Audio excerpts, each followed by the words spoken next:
Did you hear that? Yep. All right. So, hello and welcome to the first ever episode of the Royale Podcast. I am the host, Smiley Rozel, and our first guest is the beloved English voice actor of Nejihyuga from Naruto, Steve Staley. Hello there. Welcome. Thanks for coming. Oh, I didn't. Okay. So, to get into the interview part of it, Yeah. the first question was, besides voice acting, what was your childhood dream job, and how does it connect to your work that you do now? The only other thing I wanted to be other than an actor, because I was already doing acting. I did acting when I was a kid. So I didn't think of it as something I would be doing as a grown up, now that I say it. But so what I wanted to be when I grew up was an airline pilot. So I went to United Airlines for my career day and looked into how you become a pilot. And then during high school, more and more is when I wanted to go to Hollywood and become an actor. And so that's what ended up happening. Well, I mean, I went to school in California and then, pursued acting after college.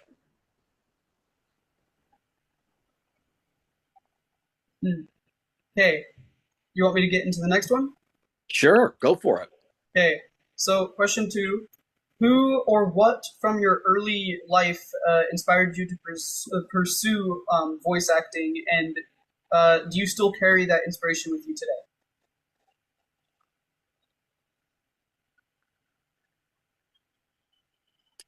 I wonder. I mean, I can't say someone specifically inspired me into voice acting.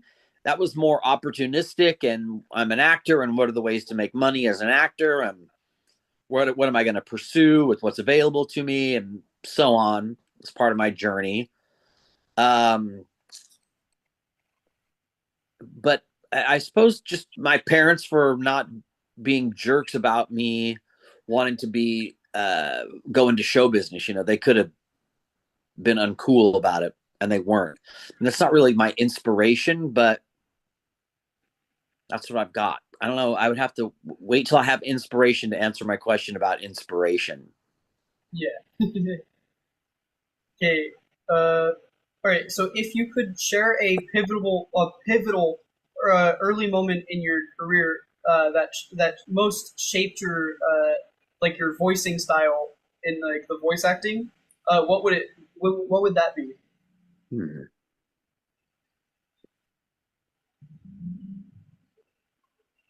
It's hard to say any one event was pivotal, really, when your artistic journey is kind of just an adding on and adding on and adding on. And the best part about the early part of my journey was that when you still had to go to auditions with other people.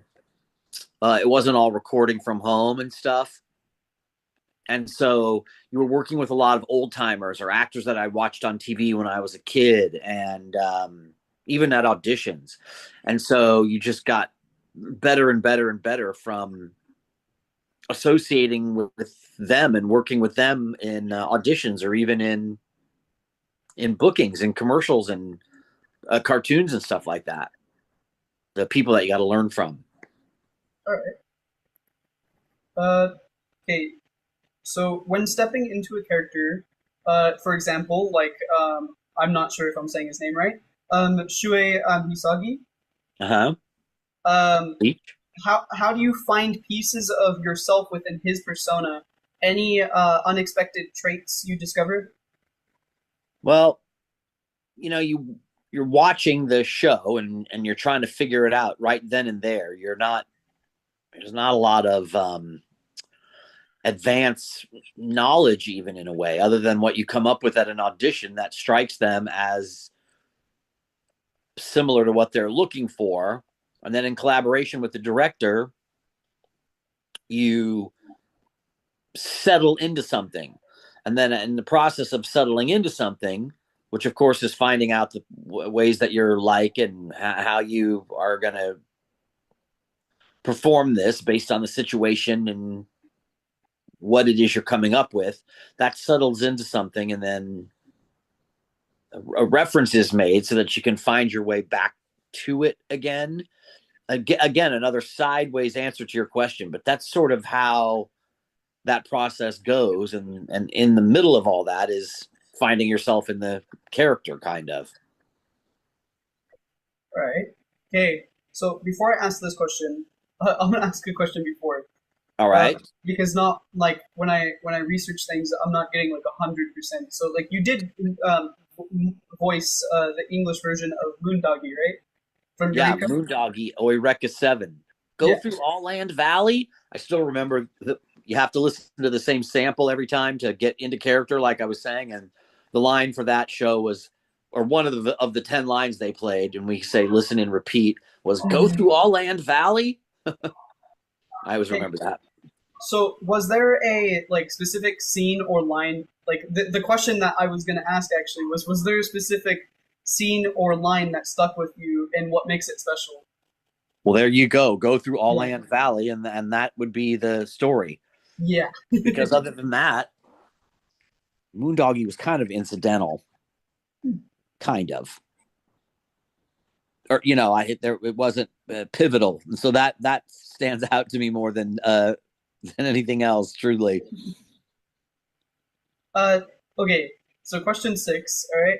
So I'm not sure if I'm pronouncing this guy's name right or not. From the Final Fantasy VII. Uh huh. Uh, Advent children, Kadaj.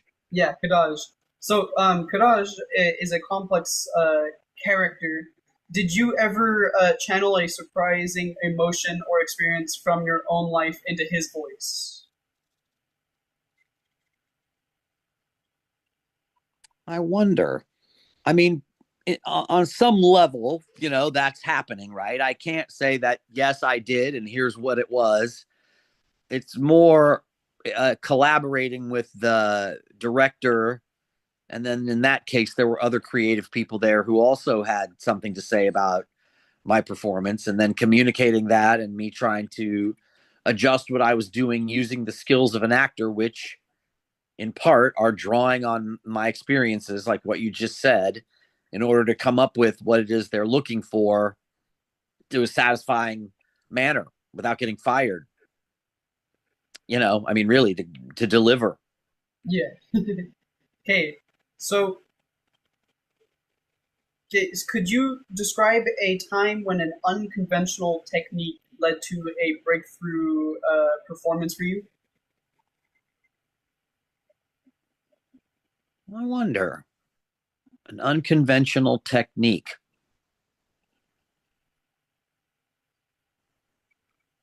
Uh, Sometimes I say that the best way to do a laugh, I don't know, but you're saying that it leads to a breakthrough performance for me. So then I'm like, well, I don't know if this is any kind of a breakthrough, but just things you discover while working, like doing a laugh is sometimes easier if you let most of the air out of your lungs rather than fill your lungs up, because then you can get that good that good staccato on it.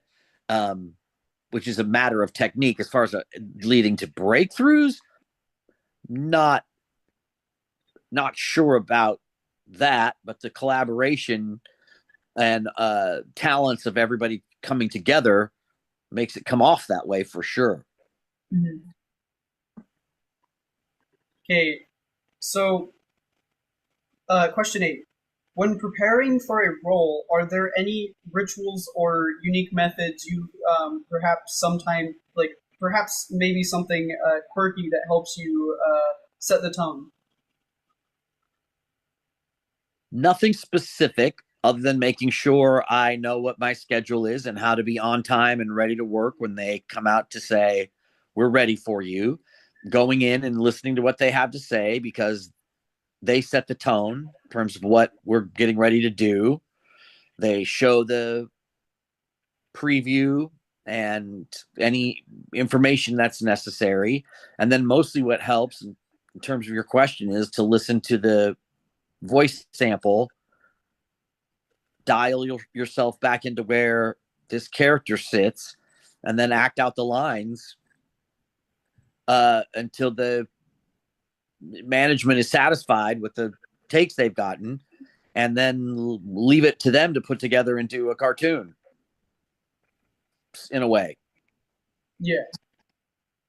Okay. So the ninth question that I have is What's a memorable mishap that occurred during a recording session? How did you and the team deal with The guy once freaked out when the director kind of told him he felt that he wasn't prepared. He didn't say it in front of everybody, but he freaked out in the hallway, right? And bailed on the record. And I mean, there wasn't anything for us to do except maybe gossip about a little bit and then get to work. And how we adjusted was we just read all the lines except his lines, and they had to recast his part. Of course, I'm not going to say anything more about that, but that was a funny mishap. That was some drama. I remember that day. Okay, so how do restrictions or environmental changes affect your vocal performance and character portrayal?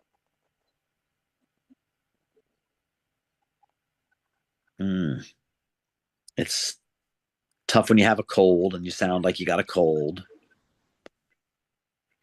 Otherwise, I mean, I stay hydrated and then it's ready to go. Using my voice for acting is a little bit easier than using it for singing, where then I feel like some of those things you just said would play a more of a role in terms of affecting my voice.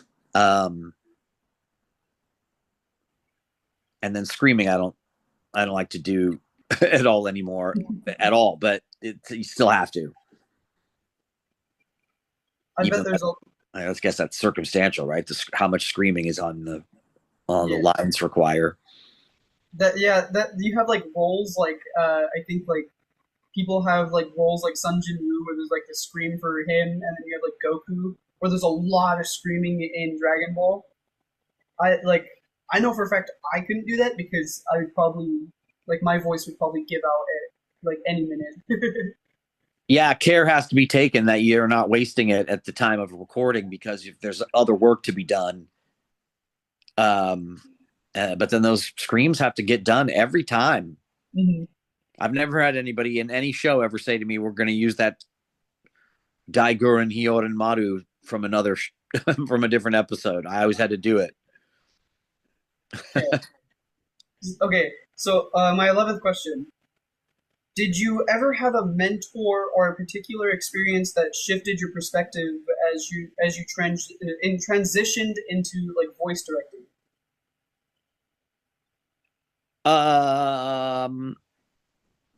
No specific mentor, although I will thank Eric Sherman at Bang Zoom for first asking me if I wanted to be a director, and to that degree, then him, I suppose, if as the one who invited me.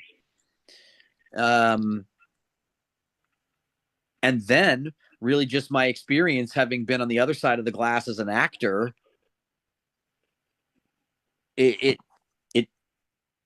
just sort of comes together. All the experience and preparedness. That, and I had spent a lot of years as a teacher for a casting director, teaching voiceovers, and so you develop a vocabulary during that experience, and so by the time directing came along, I knew what to say and how to handle a voiceover session, and so that was a process as well, an evolved process. I feel like I was pretty good at it from the start, though. I mean, there were a lot of, like I said, teaching for so many years and acting for so many years. By the time directing came, I was like, finally, I get to just do it my way. Okay, so my 12th question is: can you discuss a moment where your dual experience as a voice actor and a voice director has influenced a decision on set? Oh man, every single thing is that. That's my MO. That's my whole philosophy about directing, is from my experience as an actor and what I wanted when I was acting from the director. I try to just be that. which means give actionable ideas, not what things I didn't get or what what was missing. And, help in that way. And then otherwise get out of the way and let them do what they want to do. Mm-hmm. I mean, I'm still putting it together, so I can ask for what I want and get it, but I don't have to do paragraphs in order to get that. I'm still putting it together like a symphony, just with my ear. Mm-hmm. So as long as they're doing their thing and I know what to say to get something different, even if I'm not explaining that what, and I need to say in few words to get something recorded that will give me what I need without having to do too many takes. Can't remember where the question began, but that's where I took it to. You want me to move on to the next question? Or? No, tell me that question again, and I'll decide for myself if I. Okay, so can you, the question was, can you discuss a moment where your dual experience as a voice actor and a voice director has influenced? Oh yeah, no, I feel like I answered that. That was good enough. Okay. That was good enough answer. I see where I got to. That's fine. Okay. I just couldn't remember what path I was on, but there we go. Fine. Okay, so next question. What has been your most surprising lesson learned while doing voice directing, especially in projects like kimetsunoyaiba? Yeah, Demonslayer, kimetsunoyaiba.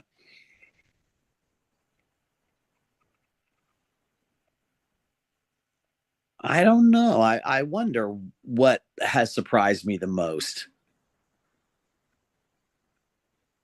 I've often thought about that. I guess that I don't know. Because it all goes down pretty much the same, you know what I mean? Yeah. Every time. Yeah, I can't say that anything really has surprised me in a way different that when I'm in charge versus when I'm acting, because even though it's on the other side of the glass, it's two sides of the same coin. It's just kind of it's like the same job in a way. Yeah. In a way. I mean, I get that I'm not the one doing the screaming, but we're putting the same thing together. So collaboration. All right. Okay. Ready for the next question? Yeah. Okay. So this is more of like what I thought was a fun question. So if you could cast any actor, living or deceased, in a project you're directing, who would it be and why? It would be Terry Garr, because I just watched a movie that she was in last night, and so I'm thinking of her since she passed away. Why? Because it would be fun to see what she would do with something in the dubbing lexicon and how that would go down. And wouldn't that be fun to even living people, randos coming in to do anime or something? How about Michael B. Jordan, since he says he's such a fan of anime, and even Hajimenoippo? It would be fun to direct him in an episode of something. Demon Slayer, how's that? He plays a Hashira. Wouldn't that be cool?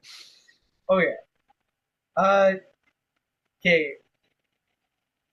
Is there a particular piece of fan art or story shared by fans that has deeply touched you? That's been the most satisfying thing about going out and doing cons, is you hear everybody's story interacting with the show that you were on, that took place out here, that I did as jobs, especially in this case, many cases years ago. And people talking about their experience waking up late to watch Naruto, specifically when it was on Toonami late at night originally. The stories about that are always really cool to hear. Mm-hmm. Okay. Are you ready for the next question? I'm ready. Okay. So reflecting on the community aspect of anime, how do you how do you engage with fans outside of your voice acting work? Also, besides the conventions. I suppose the only answer to that is on Instagram. Okay. I never go on Facebook. So if people message me there, which they probably don't, because at this point there would have been no, you know, reach out. I used to be on Twitter, although I am still on Twitter, but I don't really go on there anymore. And so I'm more or less unreachable there. I think the only place anyone can reach out to me is Instagram. So the answer to your question is Instagram. Okay. And then at conventions, because other than that, I'm never interacting with anybody Mm-hmm. except people at work, and then we're all the same people who go to the conventions. Okay. So, what's a dream project you aspire to create in the future, and what elements would you want to explore in that? I don't know. A dream project would be something that comes attached already with a certain number of years as part of it. And then I would be like secure in the knowledge that that would be something I had going. And artistically, I don't know, because it all just is like a challenge to do my part in the things that I get hired for and assigned, to just to take those on and accomplish what needs to be accomplished.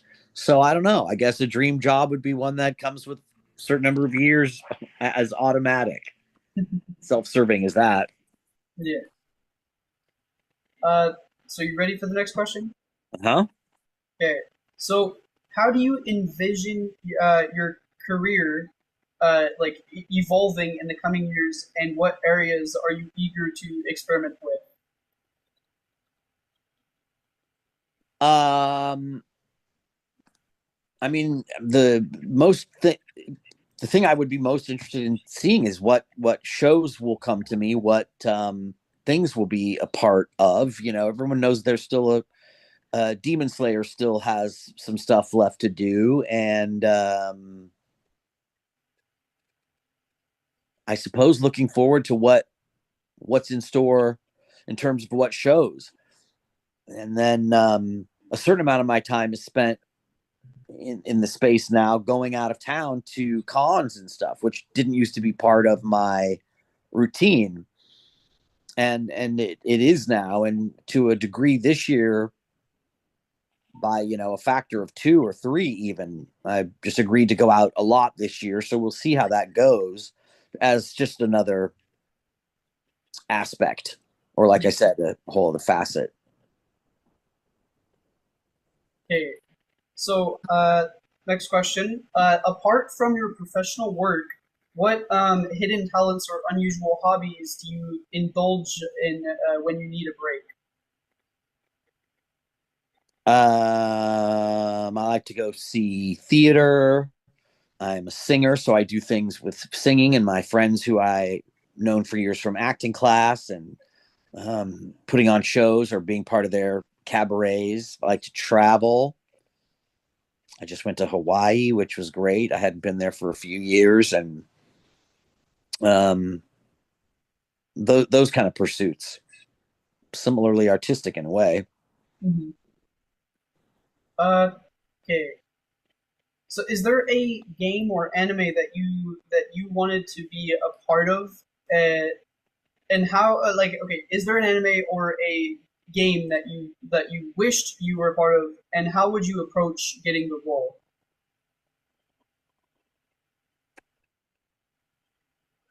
I suppose it would be if I had the time to be on a show like uh, Kaisen, Juju Kaisen, or something. My friends are all on that. I don't know what time I would have to do a show like that. Um,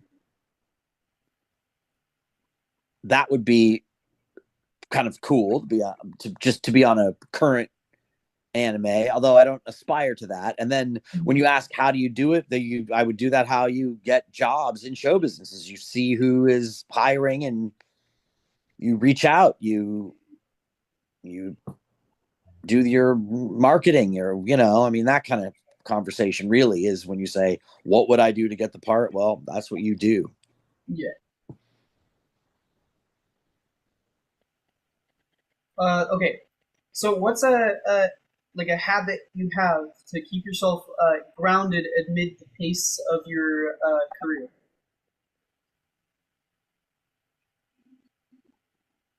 uh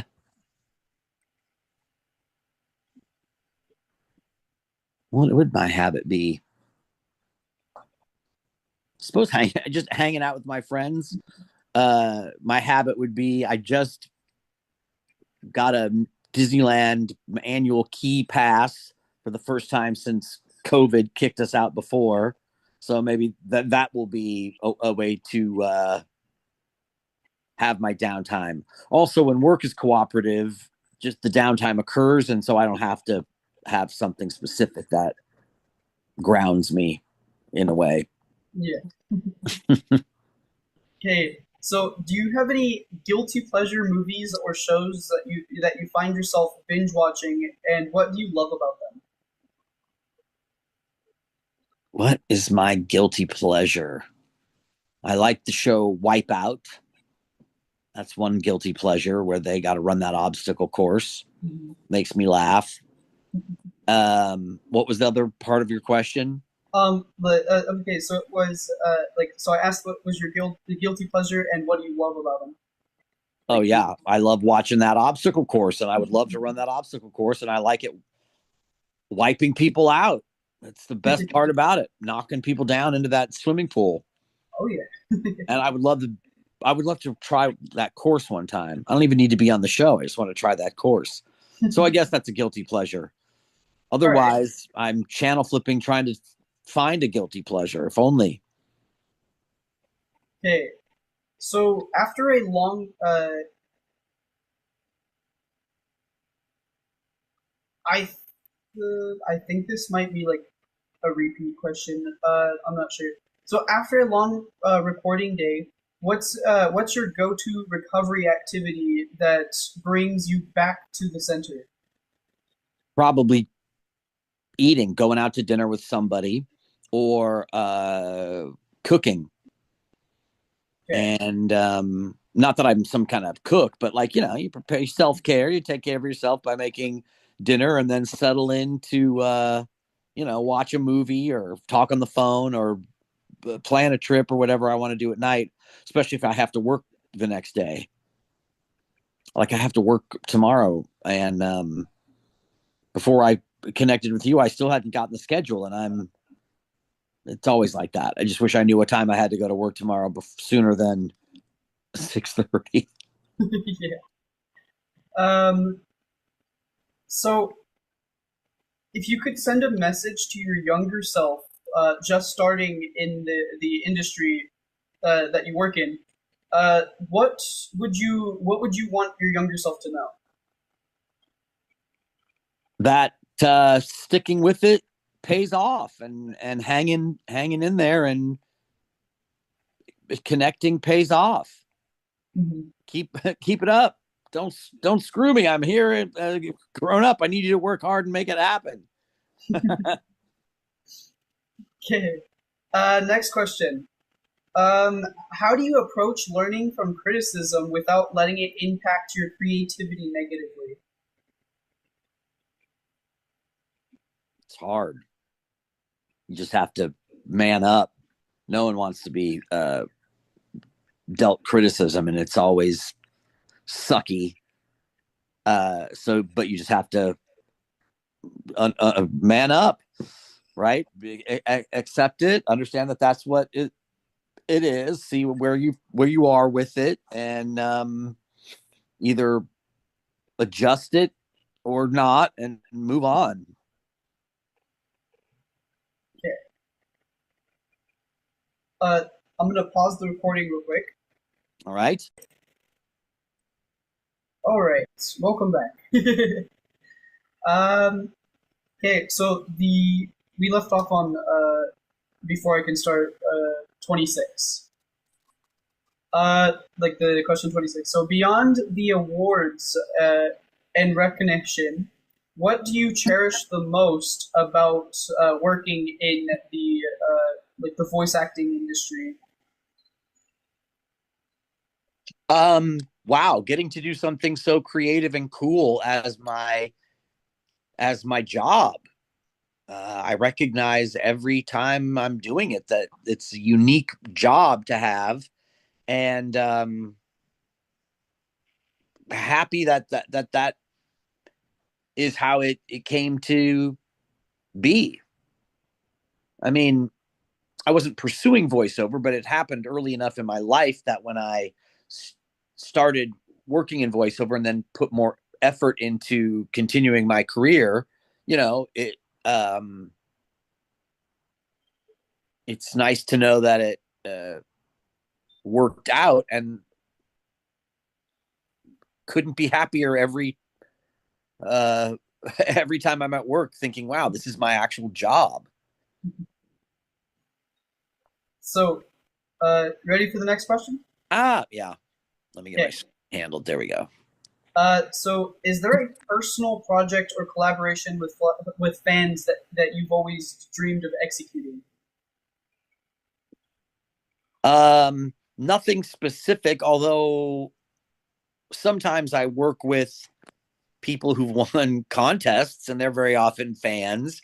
Mhm. And that's always fun because they're so excited and happy to be there. As far as specific about anything that I've ever done before or have plans, I don't really have anything like that other than what I've said. If somebody wins a contest, and gets a part on a show. Okay. So if you could, okay, this is more of like a supposed to be a fun one too, I guess. So if you can create a character and so if you could create a character and it was allowed to be on a show or game, what classic anime or game would you love your character to be a part of, and how would it change the story?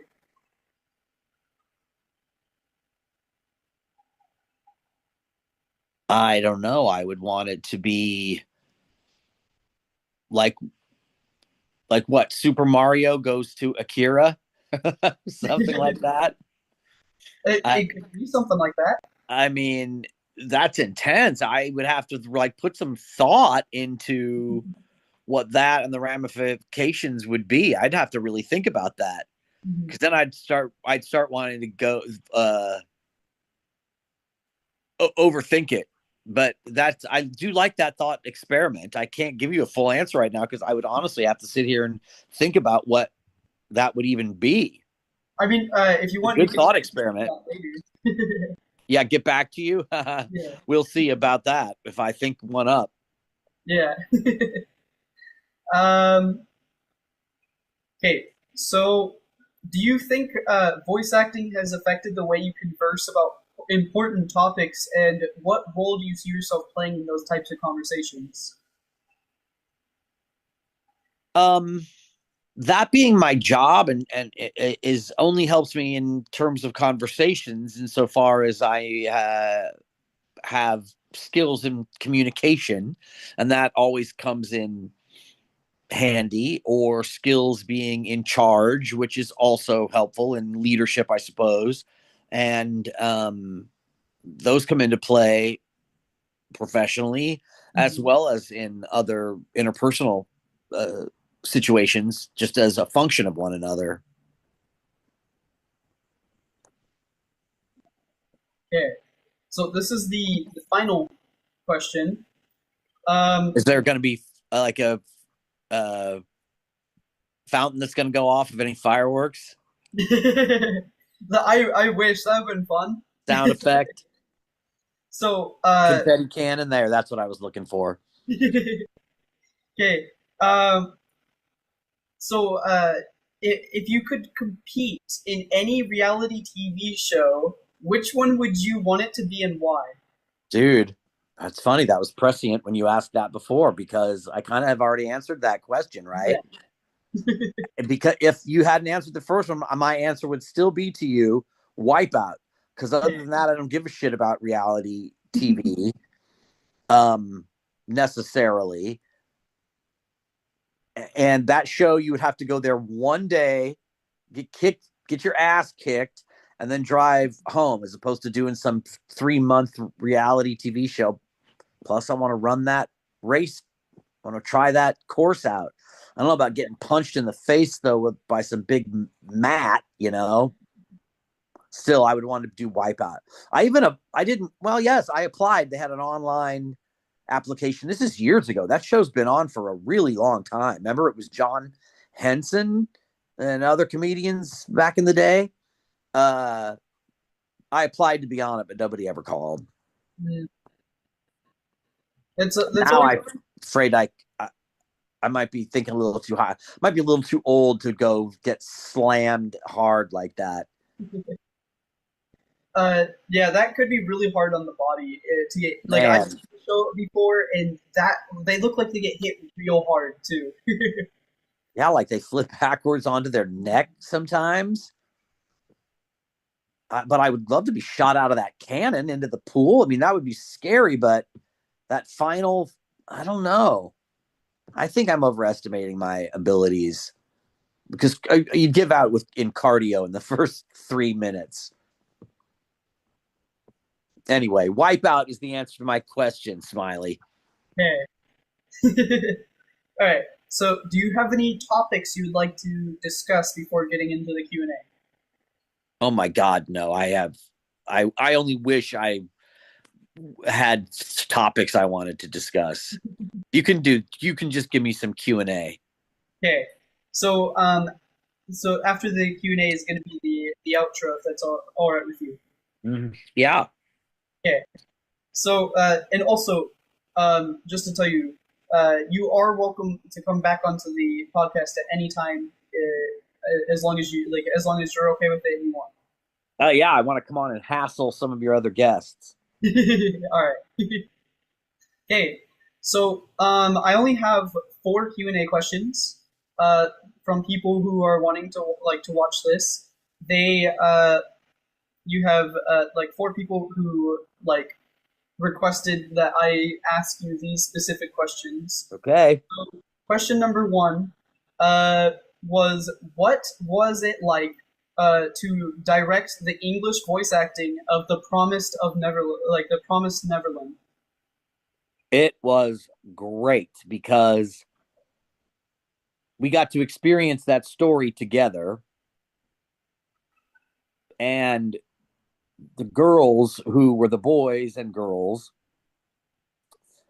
each one would come in and we'd experience a different piece of the story together, and in a way got to ride that story out the same way that fans would, with the cliffhanger, no pun intended, and the feelings we all like every time, showing those scenes to every actor when they came in, knowing what was going to happen, but having only found out myself, recently, from not a mix check, but a preview video, and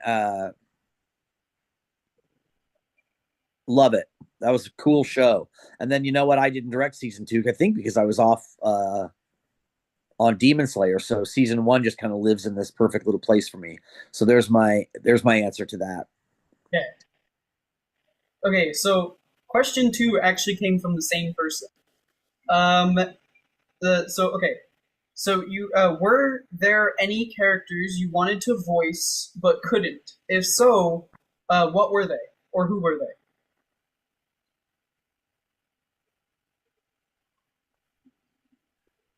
Yeah, there was this mascot for Domino's Pizza one time. I think it was called Bad Andy. And it came down to me and one other guy who happens to be one of my close friends, and he got it and I didn't. And although nobody knows who that was and everything, it would have been I would have loved to have done that. And there you go. And it counts because it was a puppet, right? It was the voice of a puppet. And even though it was a voiceover, right? I wasn't having to go do puppetry on set or anything like that. So there's my answer. All Got it. right. Uh, okay. So question 3 uh, came from like a completely different person. Uh, in your opinion, who do you think would win in a fight? Nejihyuga or Shūhei Hisagi?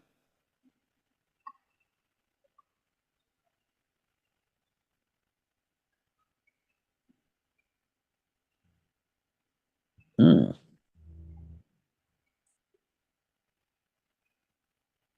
What I'd love is to hear two fans make that case. I know enough, but not enough to make a great case. And I'm thinking about both of them, and I'm like, well, wait, they would be it would be a formidable fight. Oh yeah. Who do you think would win between those two? Um, like okay. So based off of what my brother tells me, my bet would be on Shūhei. I would lean towards that too because he could unleash the Bankai, or when he gets a Bankai, but he will, or he does, or he has. The timeline is circular.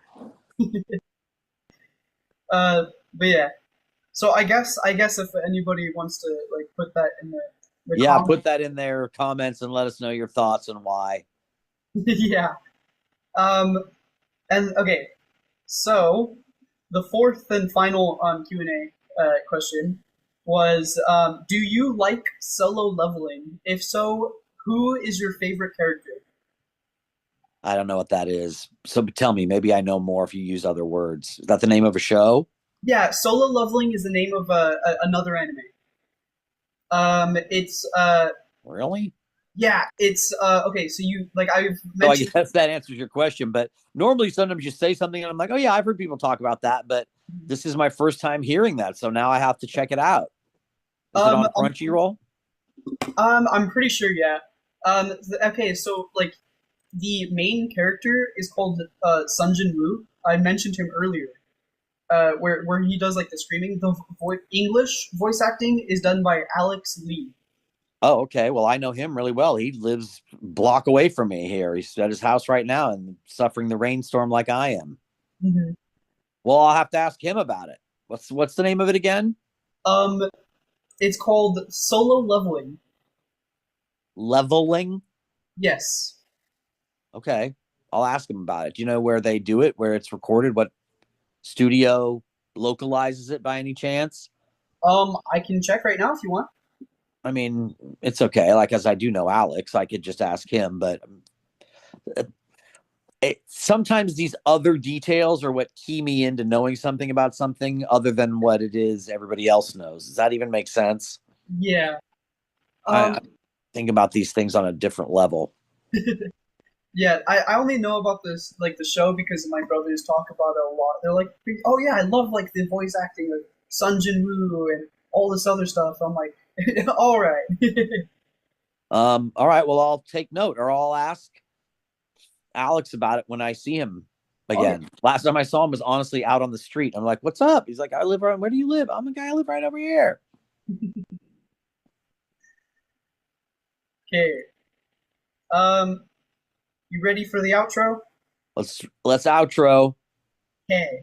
So, thank you to those who thank you to those who are watching or are going to watch, and thank you Steve Staley for bestowing the honor of having you for letting me have you as a guest on the Royale podcast. Well, thank you, Smiley. Thank you for having me. It was an honor to be here on your first one ever after having just met you less than a week ago. Yeah. Thanks for inviting me. Oh yeah. Thank you for joining.